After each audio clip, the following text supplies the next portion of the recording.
Bismillahirrahmanirrahim. Assalamualaikum warahmatullahi wabarakatuh.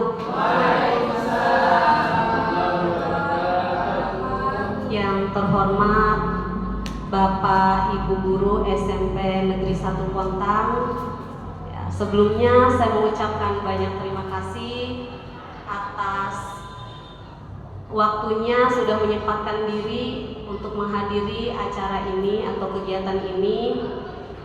Saya akan melaksanakan pengimbasan atau praktik baik dari kegiatan yang kami laksanakan di Bogor kemarin, tentang meningkatkan kompetensi guru BK mengenai 7 jurus BK hebat. Tapi pada kesempatan ini saya akan menyampaikan jurus kedua, yaitu tentang kelola emosi. Nah, sebelumnya saya pengen tahu nih Bapak Ibu guru hebat, bagaimana kabar semuanya?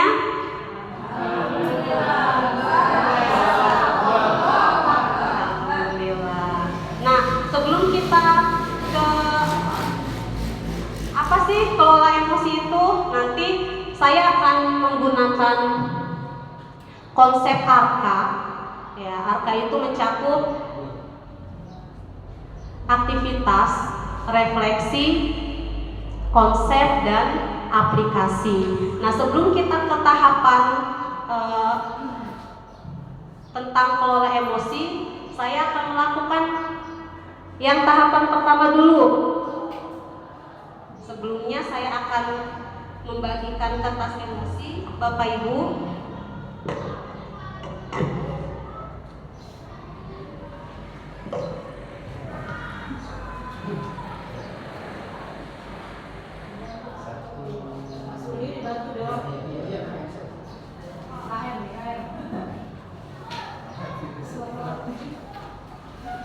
Ya, nanti saya akan membagikan kertas emosi kepada Bapak Ibu satu persatu.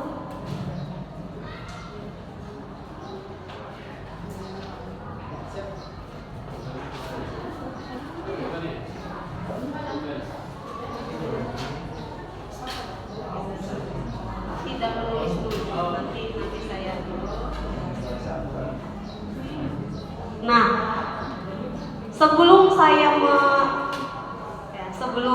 kita lihat ini nih kertas emosi, saya pengen tahu menurut Bapak Ibu emosi itu apa sih?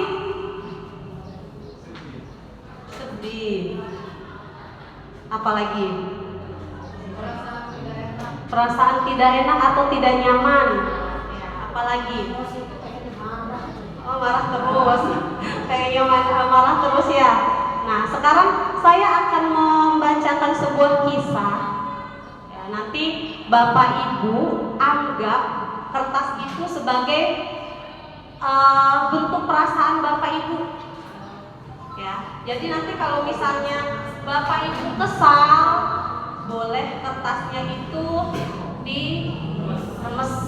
Ya, atau boleh kalau kesel banget, dongkol banget, atau sedih, bener-bener sedih, dilempar, boleh, disobek boleh, atau bener-bener dianti, peluk-peluk gitu ya, boleh. Ya, silakan luapkan perasaan Bapak Ibu yang dirasakan ketika mendengarkan cerita yang saya bacakan. Ya, oke. Hari ini Bapak Ibu berusaha datang pagi tepat waktu. Walaupun salah satu buah hati Bapak Ibu di rumah sedang sakit demam tinggi. Akan tetapi karena sudah terlanjur membuat jadwal di kelas untuk melaksanakan ulangan, Bapak Ibu lebih memilih berangkat ke sekolah dan menitipkan buah hati Bapak Ibu yang sedang sakit kepada pengasuh di rumah. Silakan respon terhadap kertasnya. Ya, boleh diapain saja. Nanti saya lanjutkan ceritanya. Setelah nyampe kelas, ternyata ada satu siswa yang belum datang ke kelas. Bapak Ibu tetap melaksanakan ulangan harian seperti yang sudah dijanjikan kepada siswa-siswi yang ada di kelas. Setelah ulangan berlangsung, jeda 15 menit kemudian, ternyata Doni baru datang masuk kelas. Bapak Ibu merasa kesal karena Bapak Ibu sudah berusaha datang tepat waktu, ternyata ada siswa yang datang terlambat. Tanpa menanyakan alasan, Bapak Ibu langsung memberikan kertas ulangan kepada Doni. Setelah 20 menit kemudian, betapa terkejutnya Bapak Ibu ketika mendapati Doni sedang tidur terlelap di atas bangkunya atau di atas mejanya. Ya, silakan respon Bapak Ibu terhadap kertas yang dipegang. Ya, apakah kesal? Apakah ya terserah. Lampiaskan ke kertas yang saya berikan.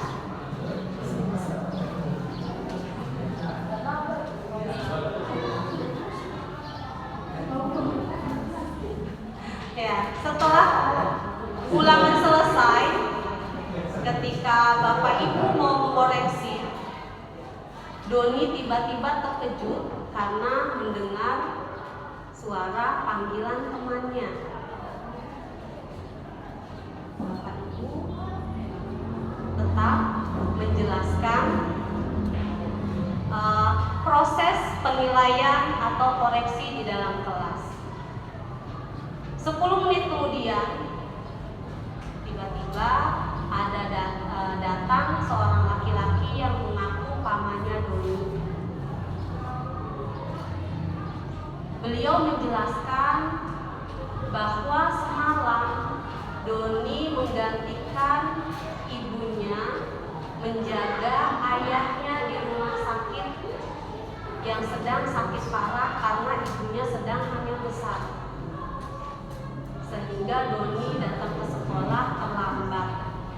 Dan pamannya datang ke sekolah itu ternyata untuk mengabari Doni bahwa ayahnya kritis dan terpaksa harus masuk ruang ICU.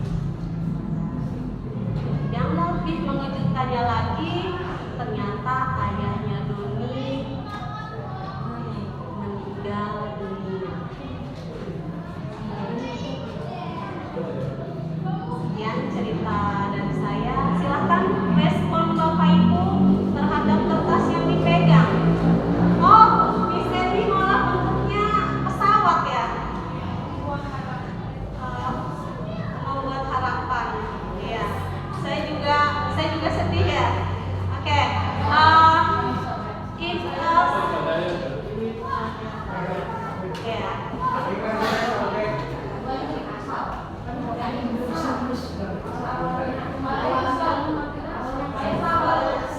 Oke, boleh tunjukkan kertasnya ke atas. Saya akan lihat. Wah, yang Bu Haji bener-bener nih leceknya nih, Bu Haji baik nih. Ya. Polos. Oh, oke.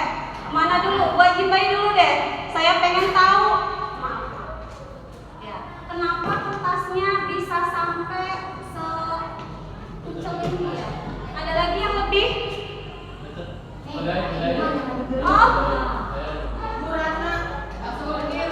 Oh, Pak Sulhi, lecek banget. Enggak. Oh, ada yang lebih lecek lagi ternyata.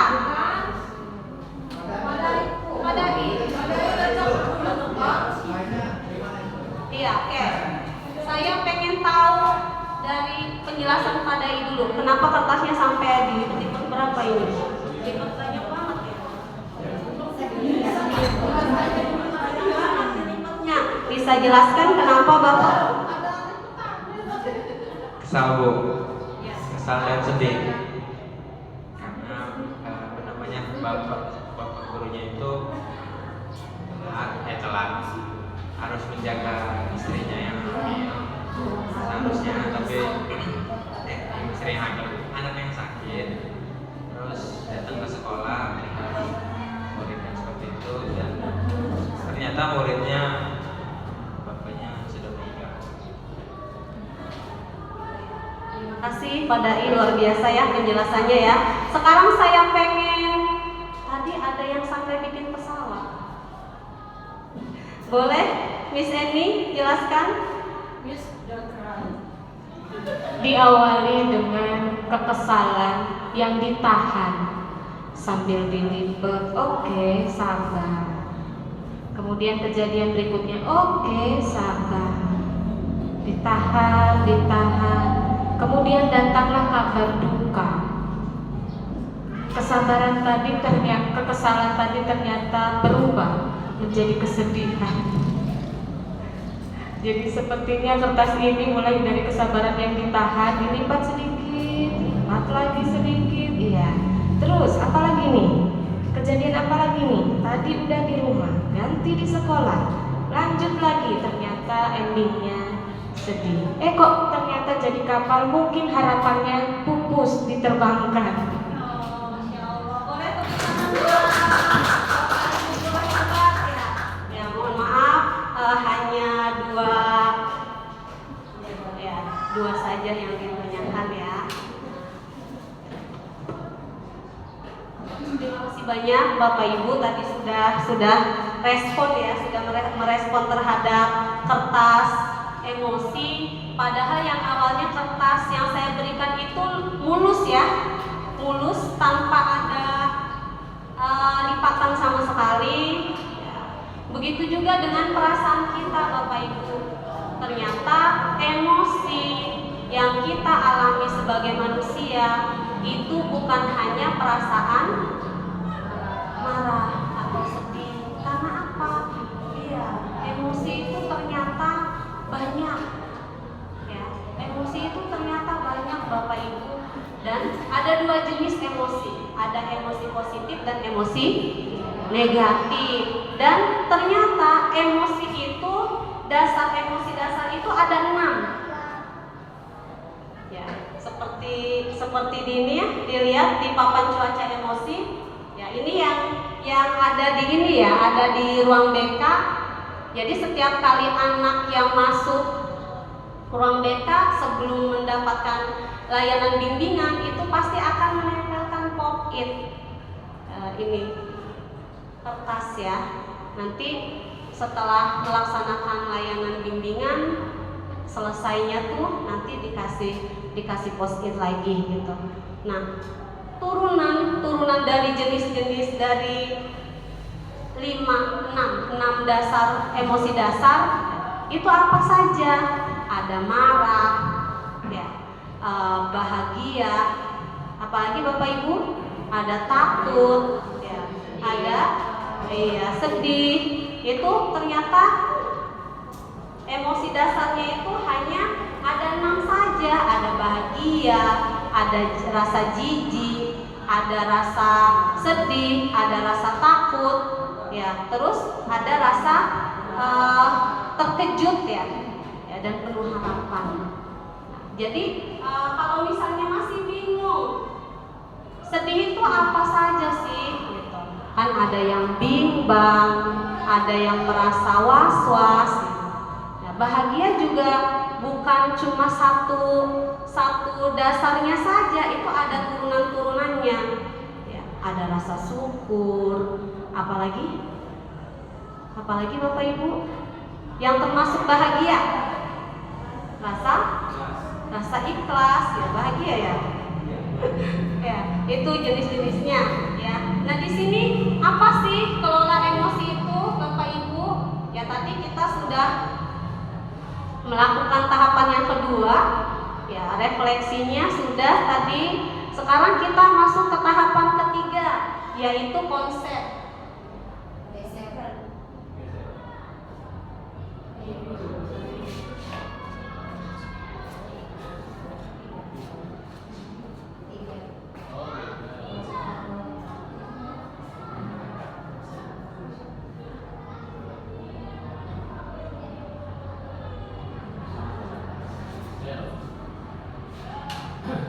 apabila kita membahas tentang mengelola emosi, Bapak Ibu, itu kaitannya erat dengan konsep pembelajaran sel atau K-sel.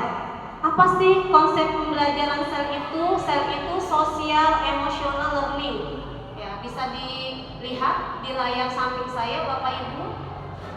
Ya, itu proses pembelajaran sel itu merupakan proses belajar mengenali, mengelola emosi, menyelesaikan masalah, mengembangkan relasi sosial yang baik, dapat berempati, membuat keputusan yang tepat, dan bertanggung jawab.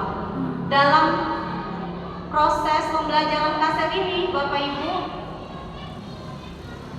itu mencakup 5 poin. Yang pertama itu self-awareness atau menyadari diri.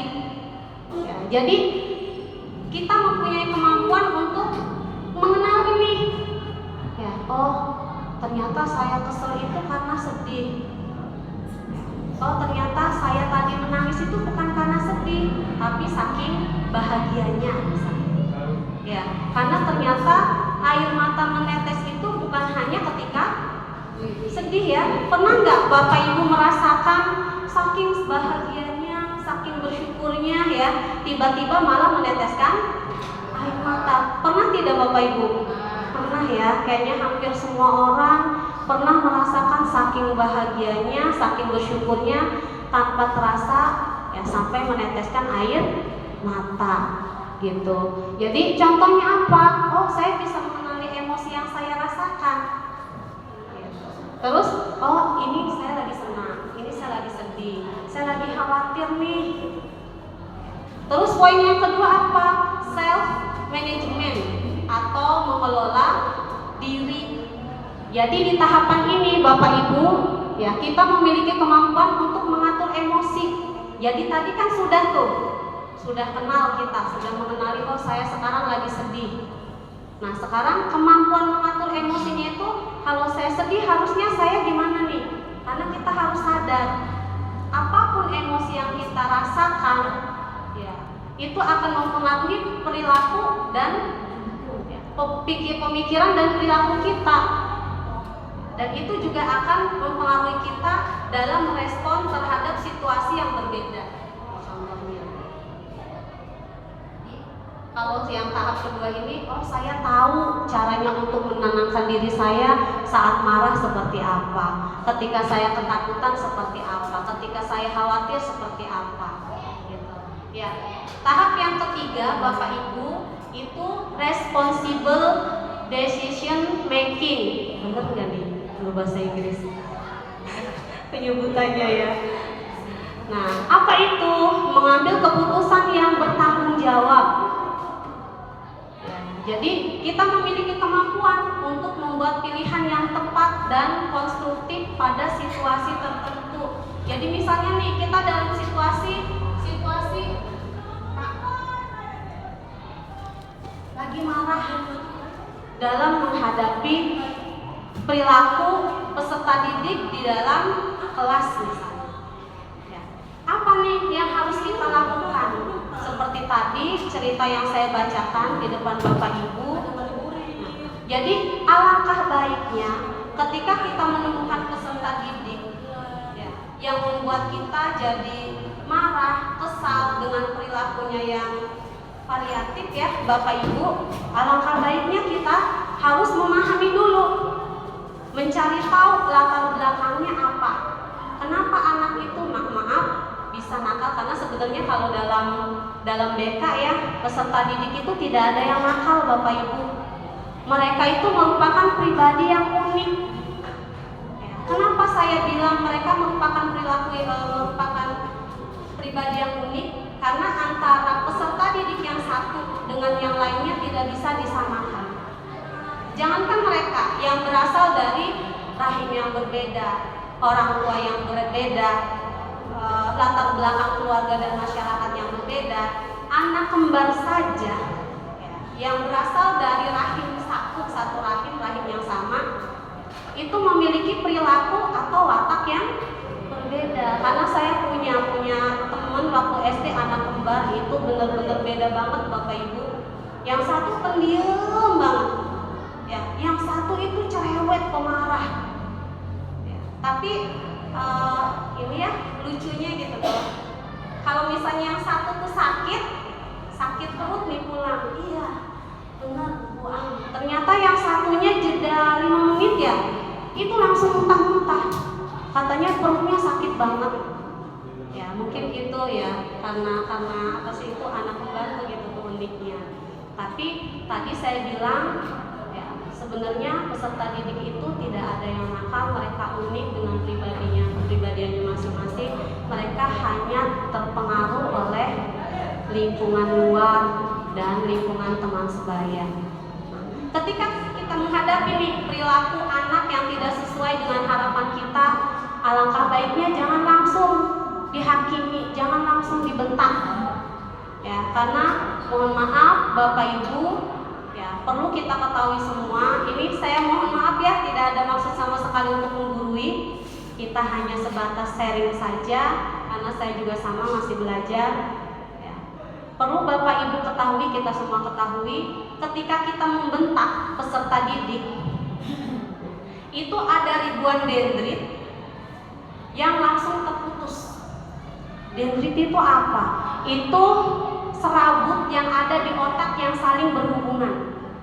Itu putusnya Bu, bukan 1, 2, tapi ribuan dendrit yang ada di dalam otak ketika dapat bentakan ya, dari kita itu langsung terputus ribuan. Dan tentu itu akan mempengaruhi fungsi otak. Ya, kita jangan beranggapan gampang Bu, nanti juga dielus-elus lagi dendritnya akan nyambung lagi. Tidak Bu, Bapak, tidak semudah itu. Karena dendrit ini untuk dia nyambung lagi sempurna seperti semula itu membutuhkan waktu yang sangat lama. Itu satu bentakan, apalagi kalau bentakannya berkali-kali dan dari banyak guru. Ya. Jadi ternyata respon kita gitu, akan mempengaruhi daya kerja anak, karena otaknya juga itu dendritnya akan terputus sekali, putus itu ribuan.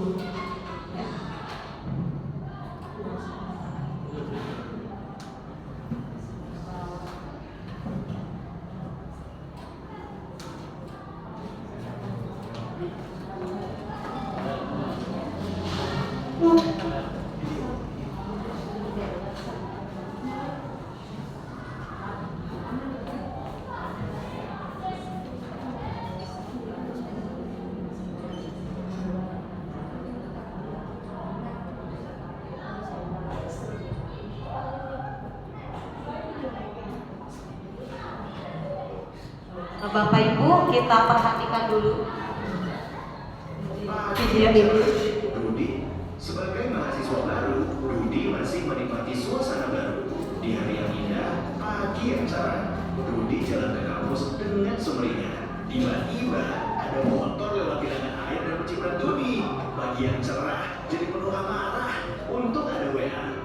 Mama baru transfer uang bulanan. Biar basah, saldo bertambah. Rudi buka sosmed sekalian. Baca postingan nyinyirin tim sepak bolanya ya keok. Sebagai penggemar setia, ia wajib komen. Di kelas ada kabar dosen berhalangan hadir. Rudi pun melipir ke kantin Patoir. Di kantin, Rudi antri. Ternyata ada Susi, kecengan Rudi. Dengan heroik, Rudi mentraktir Susi. Tapi pas di kasir, Rudi sadar dompetnya ketinggalan di kosan. Itulah cerita Rudi hari ini. Peristiwa datang dan pergi, emosi silih berganti. Kalau kita tak bisa mengenali dan menjadi pilot diri, maka suasana dan lingkungan akan pegang kendali. Teknis marketing, propaganda hingga provokasi tahu persis bagaimana memanipulasi emosi. Banyak hoax yang menyentuh emosi, menggerakkan hati, dan akhirnya menggerakkan jempol untuk ikut menyebarkan. Konflik, perang saudara, dan aksi terorisme kebanyakan berawal dari pemanfaatan ketakutan dan perasaan terancam. Emosi itu alarm jiwa yang memberi rasa pada dunia. Tanpa emosi, hidup ini tawar dan hambar. Tapi, jika emosi jadi raja, maka kita akan jadi budaknya. Kita tak beda dengan termometer. Panas naik angkanya, dingin turun ukurannya. Itulah sikap reaktif. Kita gak pernah bisa mengendalikan cuaca dan peristiwa, tapi kita bisa mengendalikan cuaca jiwa kita. Sekarang Rudy sedang belajar jadi pengendali emosi. Setiap ada peristiwa, gak langsung reaksi. Tarik nafas sambil mengamati. Rudy gak mau lagi jadi termometer yang suhunya ditentukan suasana sekitar. Rudy mau jadi stabilizer. Meski tegangan naik turun, aliran listrik tetap stabil. Atau kulkas. Meski di luar panas, dalam tetap adem. Bagaimana dengan kamu? Apakah kamu termometer atau stabilizer?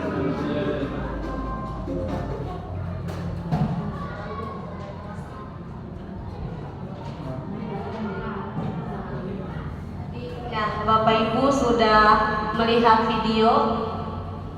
Nah, tergantung dari Bapak Ibu mau jadi termometer atau stabilizer gitu. Jadi, kalau kita tidak bisa mengendalikan emosi yang ada di dalam diri kita, maka emosi yang akan mengendalikan kita. Begitu juga ketika kita sedang menghadapi peserta didik dalam proses pembelajaran di kelas atau proses KBM, ya, itu kendalinya ada dalam diri kita.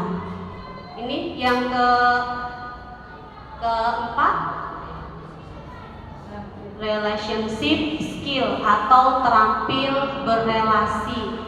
Ya, itu kemampuan memahami perspektif yang berbeda Bapak Ibu, termasuk berempati terhadap kondisi individu dengan latar belakang yang berbeda. Ya, jadi karena kita sudah tahu ya Bapak Ibu, di sekolah kita tentu saja bukan hanya peserta didik yang unik dengan pribadinya yang unik, tapi juga dengan latar belakang yang berbeda, yang sangat variatif. Ya, itu juga kita harus bisa paham. Ya, jangan sampai ada perlakuan khusus terhadap peserta didik yang memiliki latar belakang yang lebih dibandingkan dengan peserta didik yang lain. Gitu. Contohnya apa? Oh, saya bisa menjalin pertemanan yang sehat dengan mereka. Jadi tidak ada tuh yang namanya circle-circlean. Oh, nggak level saya main sama mereka. Oh, enggak sama tuh, enggak segeng sama saya. Karena di anak itu ternyata Bapak Ibu itu ada level jajan. Ya. Ternyata di lingkungan anak-anak kita, peserta didik di sekolah kita itu ada level jajan. Oh, ada yang golongan bawa jajannya sehari itu 10.000. Ada yang jajannya itu sehari itu 25.000. Bahkan yang bikin saya kaget Bapak Ibu, ada anak kita, siswa kita yang bawa jajannya itu sehari 50. Ada. Ya, 50 loh sehari.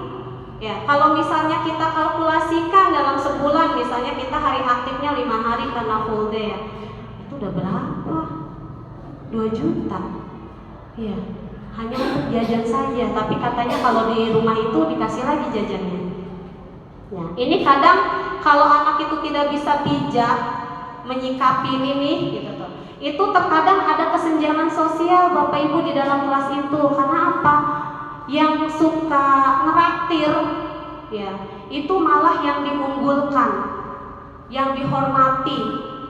Yang jajannya sehari itu saya sedih kemarin ketika tahu ya, ada siswa kita yang berangkat sekolah itu Bapak Ibu hanya bawa jajan 5.000.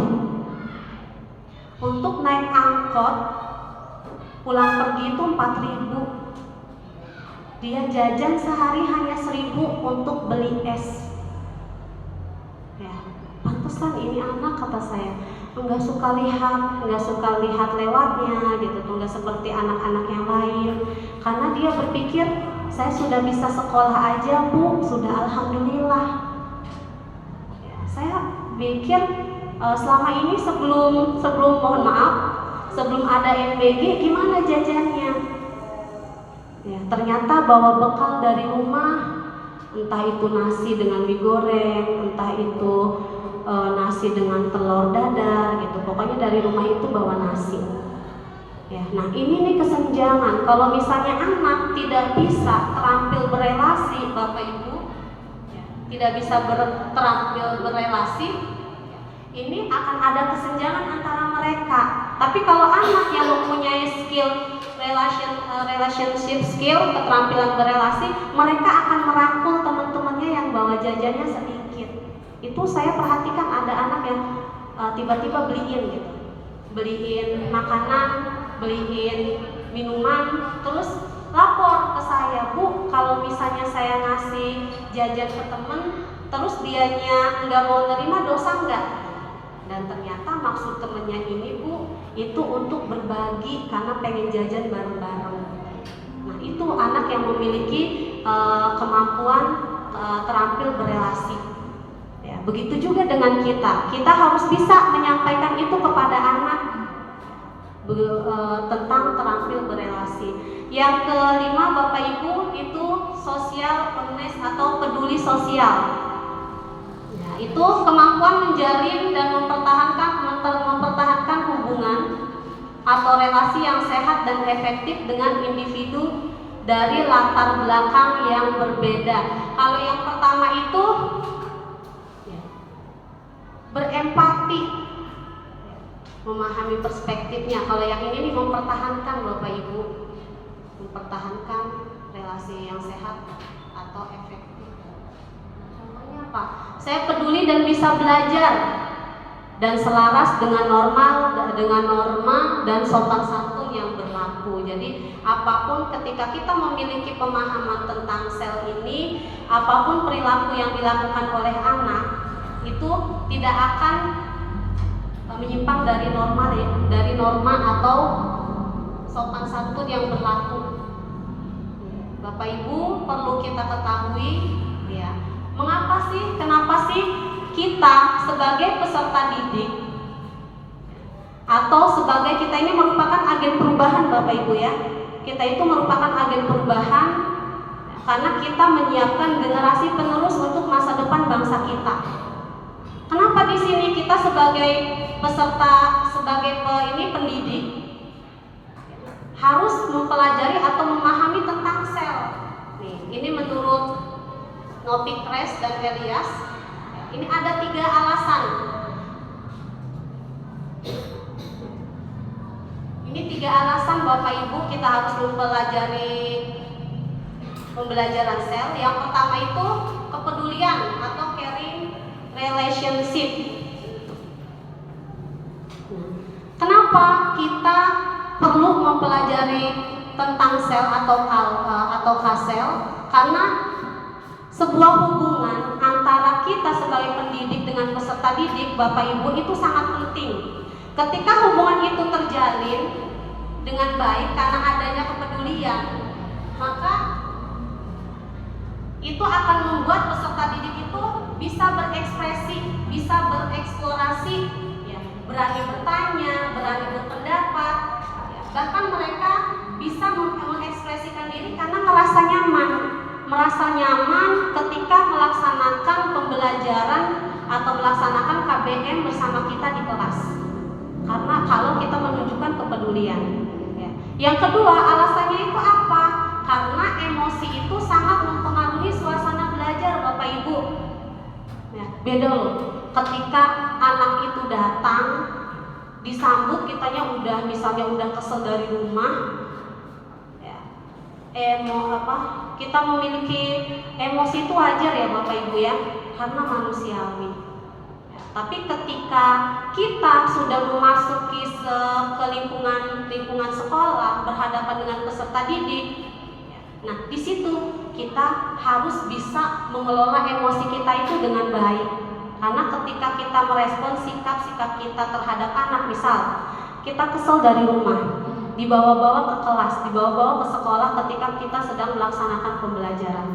Menurut Bapak Ibu, ya, emosi kita itu mempengaruhi suasana belajar tidak? Pengaruhi. Anak-anak itu atau peserta didik akan merasa tidak nyaman.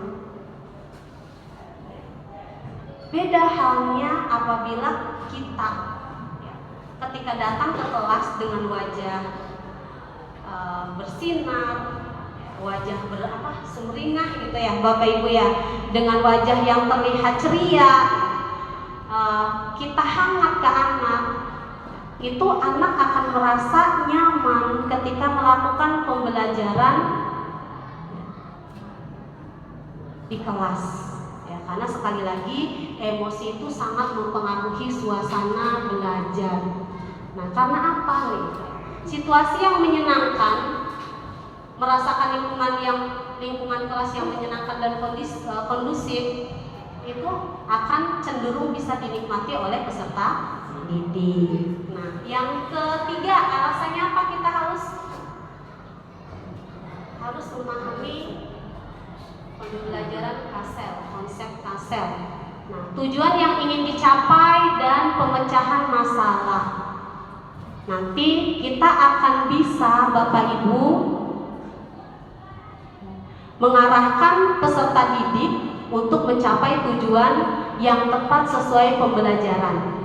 Ya, begitu juga ketika kita sebagai BK, ya, ketika kita memahami KASEL ini, kita akan bisa lebih mudah membantu peserta didik ketika kita memberikan layanan bimbingan untuk mencapai ya, perkembangan secara optimal, perkembangan peserta didik secara optimal ya Bapak Ibu.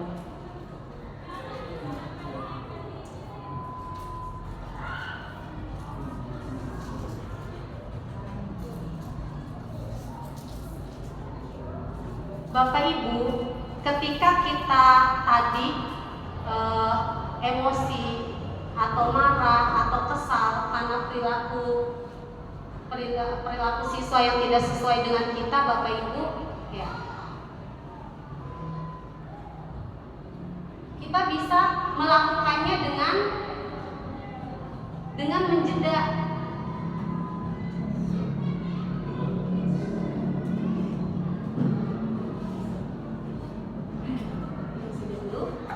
Saat kita pergi ke tempat yang baru, Bapak Ibu, selalu ada perasaan was-was ya, dan tidak pasti karena kita belum mengenal wilayah tersebut. Namun perasaan itu akan sedikit teratasi jika kita memegang alamat yang jelas dan memiliki peta lokasi secara akurat.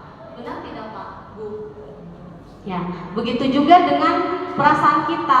Ketika kita sudah tahu peta emosi yang ada di dalam diri kita, tahu nih tadi ya, sudah memahami, maka kita tidak akan khawatir untuk mengambil langkah selanjutnya karena kita sudah mengenali gitu. Ya, oh yang saya rasakan seperti ini, oh emosi yang sedang saya rasakan seperti ini.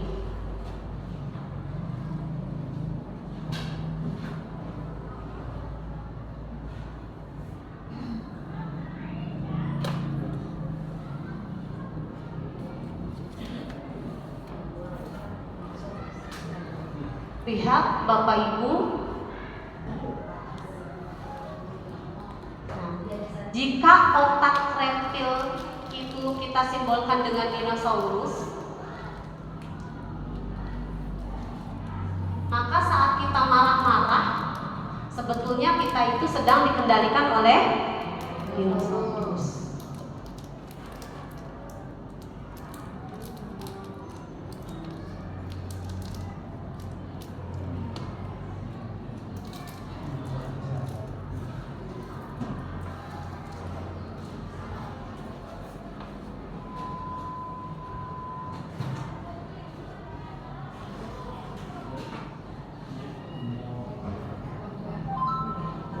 Ketika kita bisa mengendalikan diri, mengendalikan emosi kita, maka kita yang mengendalikan kita itu apa Pak Suri? Neokortex.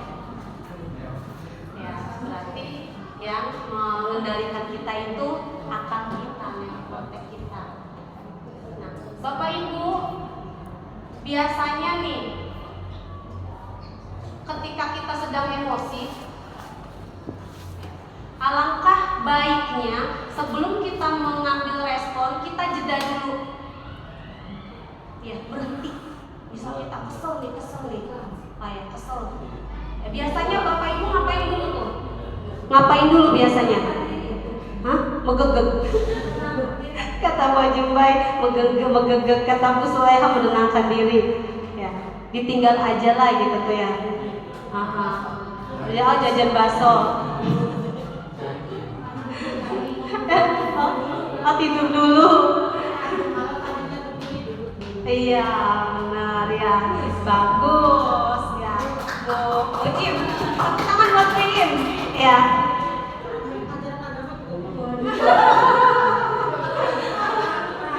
Iya, benar ya. Kalau menurut ajaran agama kita, ketika kita marah, alangkah baiknya istighfar. Ya. Atau ngambil wudhu ya. Wudhu. Tapi ketika kita di situ tuh misalnya jauh dari tempat wudhu, jauh dari toilet, tidak bisa ngambil wudhu, ya misal kita izin. Misalnya kita lagi marah, lagi emosi, ya, lagi posisi berdiri, tadi kata Pak Suli duduk. Ya, kita lagi marah tuh sama anak. Ya, udah kita langsung duduk. Oh, duduk juga marah-marah aja. Istighfar berarti ya. Iya, ada juga. Ya, atau kita jeda dengan tarik nafas yang dalam. Tarik gitu. Ya. Oh, dikira di buburnya penyakitan katanya, sesak nafas ya. Ya. Itu cara menjeda ketika kita mengalami emosi negatif. Karena apa? Ketika kita sedang emosi, Bapak Ibu, apabila kita langsung mengambil respon, yakin deh, responnya itu pasti negatif. Benar tidak? Kalau saya ya, responnya itu negatif. Kita kesel, otomatis langsung ambil respon. Berarti kan kita langsung marah, ya kan? Atau langsung gebrak meja misalnya. Dari tadi setiap kali ibu masuk pasti aja tidur. Pasti habis begadang ya, main HP ya. Iya, oh sambil begini kata Mas Roli, ya, sambil. Nah, tapi berbeda Bapak Ibu dibandingkan ketika kita menjeda dulu. Kita marah, kita lagi marah. Di rumah mah anak lagi sakit ditinggalin. Ya, lebih milih datang ngajar tetap demi tugas, demi tanggung jawab kita, demi tugas kita. Datang kita gitu tuh. Ternyata anak-anak ketika kita menjelaskan malah ngobrol, ya, tidak mendengarkan penjelasan yang kita sampaikan, kesel tuh kita. Tapi kalau kitanya jeda dulu, tadi kata Pak Sudi duduk dulu, kata Bu Im tadi apa tadi kata Bu Im? Duduk juga, kata Abu Jimbai tidur dulu. Orang minum dulu kata Bu Erma. Terus pada ke kantor dulu. Ya, ternyata itu Bapak Ibu ketika kita ada jeda sebelum merespon itu berpengaruh. Yang tadinya kita itu mau marah, akhirnya nggak jadi. Bener Bu Erma. Akhirnya nggak jadi. Yang tadinya kita mau ngegebrak meja, ya, akhirnya nggak jadi. Malah kitanya bisa jadi malah mengeluarkannya kata-kata yang baik. Tadi kenapa datangnya terlambat? Kan kita sudah ada kesepakatan mau bilangan harian. Ibu datang tepat waktu loh. Nah, yang tadinya mau marah-marah ternyata nggak jadi karena kita sudah menjeda. Istilahnya mah hati kita tuh udah adem dulu gitu. Nah, itu ternyata jeda itu bisa mempengaruhi respon yang akan kita ambil setelah kita emosi di awal tadi. Ya, sekali lagi wajar apabila kita emosi karena itu manusiawi. Ya, karena ada sebuah kisah Bapak Ibu, ada seorang anak dari kecil karena dia seorang anak laki-laki. Dari kecil itu dididik keras sama orang tuanya. Ketika jatuh tidak boleh nangis. Ketika kejedor tidak boleh nangis. Ketika jatuh dari sepeda tidak boleh nangis. Apapun itu tidak boleh nangis. Tahan, kalau tidak jangan main. Kalau nangis ya udah, nggak boleh naik sepeda. Akhirnya ketika anak ini tumbuh, menjadi remaja, menjadi dewasa, dia tumbuh sebagai pribadi yang kaku. Jadi tidak bisa mengekspresikan diri Bapak Ibu. Ya, ketika sedih ya udah dia datar aja. Datar, nggak ada yang namanya mewek, apalagi sampai ngeluarin air mata, apalagi sampai ngejerit-jerit histeris, enggak. Datar aja, datar. Ya, ketika dia senang pun ya biasa aja, nggak ada yang ceria gitu, yang heboh gitu, enggak. Karena apa? Dari kecil dilatih untuk menahan emosi yang dia rasakan. Nggak apa-apa padahal. Ya, kesel nggak apa-apa, tapi diajarkan kepada anak-anak kita, peserta didik kita untuk gimana caranya mengelola supaya emosi ini tidak menguasai dirinya sehingga memunculkan respon yang negatif. Gitu ya, Bapak Ibu. Sekarang yang tahap akhir, saya akan tahap akhirnya itu aplikasi. Saya akan membagikan lagi kertas, ada yang masih utuh? Nanti saya bagikan lagi.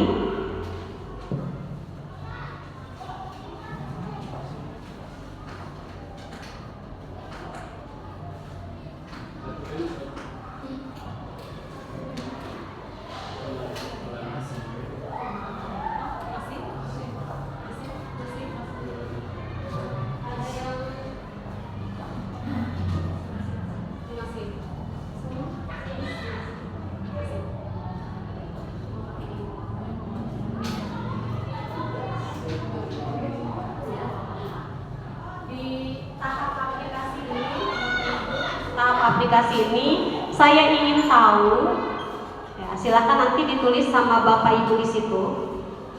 Ketika Bapak Ibu menghadapi hal yang membuat Bapak Ibu muncul emosi negatif di dalam kelas saat melaksanakan pembelajaran atau KBM, apa respon yang Bapak Ibu lakukan?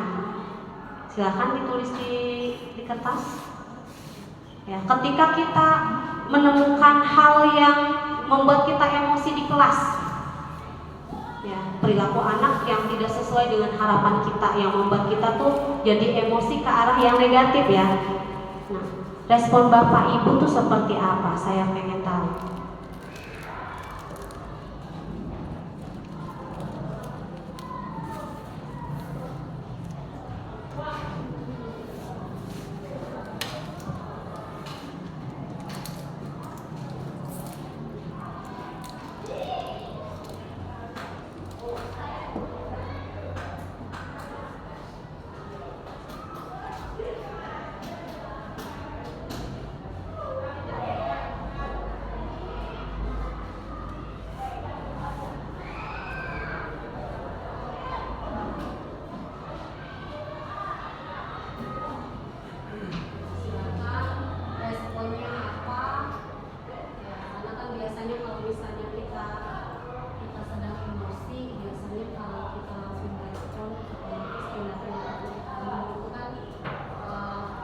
Biasanya kan kalau kita sedang emosi di dalam kelas, kalau kita langsung respon, biasanya tindakan yang kita lakukan itu langsung marah sebagai pelampiasan emosi kita. Nah, kalau Bapak Ibu ya, ketika menghadapi hal seperti itu, apa respon Bapak Ibu?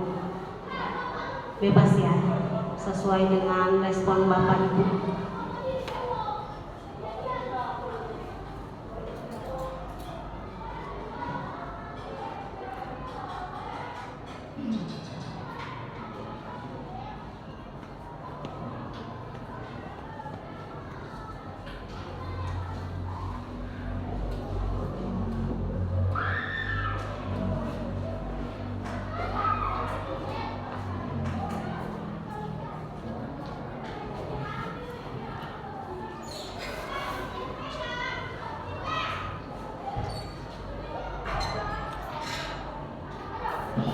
Sudah Bapak Ibu?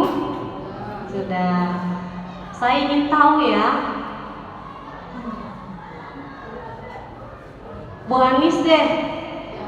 Ya, Bu Anis silakan bacakan apabila menemukan anak di dalam kelas ketika pembelajaran berlangsung yang membuat Bu Anis tuh ya, emosi negatif ya. Nah, responnya apa? Tindakan yang diambil? Respon yang saya lakukan adalah Cek. Baik, terima kasih Bu Haji Eva. Respon yang saya lakukan ketika pembelajaran berlangsung tidak sesuai dengan keinginan saya adalah mencoba menarik nafas dulu dalam-dalam, jangan terlalu dalam. Kemudian diam dulu, ya sambil tarik nafas, kemudian diam dulu kurang lebih 5 menit, jangan lama-lama. Kemudian sambil duduk, sambil menenangkan amarah atau emosi. Gitu. Nanti kalau sudah mulai agak mereda, baru mulai lagi. Begitu Bu Haji, terima kasih. Boleh minta pause-nya buat Bu Anis. Saya pengen terima kasih Bu Anis ya atas responnya. Satu lagi deh, Pak Udung, boleh?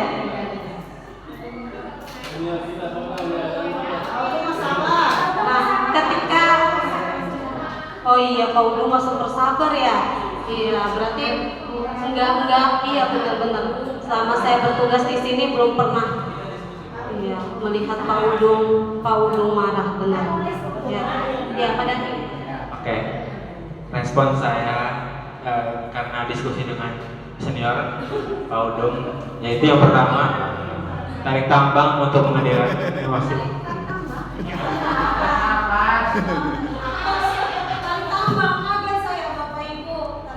Enggak, emang game seperti game itu tarik tambang, jeda bernapas, tegur secara tegas namun lembut, terus panggil secara pribadinya, namanya atau segala macam, tinjau ulang atau tanyakan alasannya kenapa dia itu seperti itu gitu, secara face to face ya. Terus jalin komunikasi dengan orang tuanya. Yang terakhir, buat aturan dan sanksi yang make sense atau masuk akal. berarti ini Kontrak belajar bahasanya gitu. ya, jadi ini mah tindakannya ini ya, maksudnya pasti sudah tahapan lanjut ya gitu. Ya. Jadi bukan jeda yang ketika berada di dalam kelas. Oh iya sih. Ya. Ya. Boleh minta plus buat Pak Dai dan Pak Udung. Ya, terima kasih banyak Pak Udung dan Pak Dai sudah berdiskusi ya. Boleh satu lagi. Bu Aminah.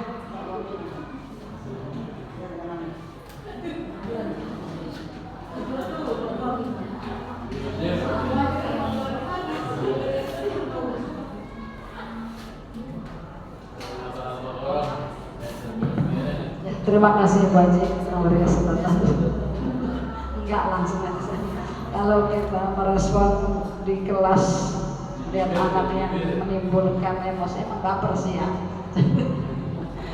Tapi kita belajar sebagaimana yang kayak Bu Anis itu tadi ya, kita duduk sambil memandang anaknya, ternyata itu yang sudah berhasil kayak jadi anak itu melihat saya lagi tenang duduk padahal lagi mengelola ini nih emosi saya sejenak menikmati, akhirnya anak itu yang tadi berisik mengikut terdiam.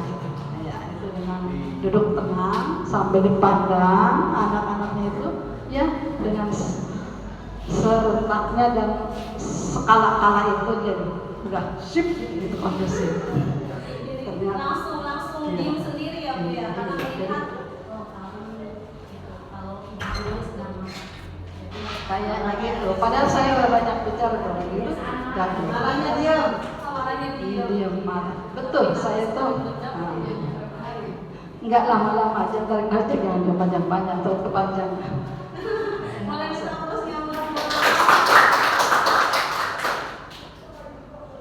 terima kasih banyak kepada Bu Aminah ya. Nah, alhamdulillah ya Bapak Ibu.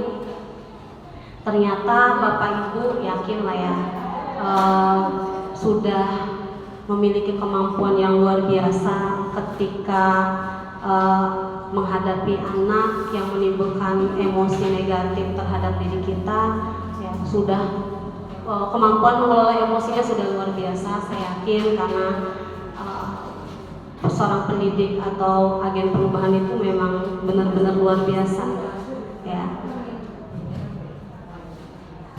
Semoga nanti ya, tidak cuma aplikasinya di dalam apa sih namanya responnya saja, tapi juga bisa menyampaikan ke anak-anak di dalam kelas ya, tentang kemampuan mengelola emosi ini.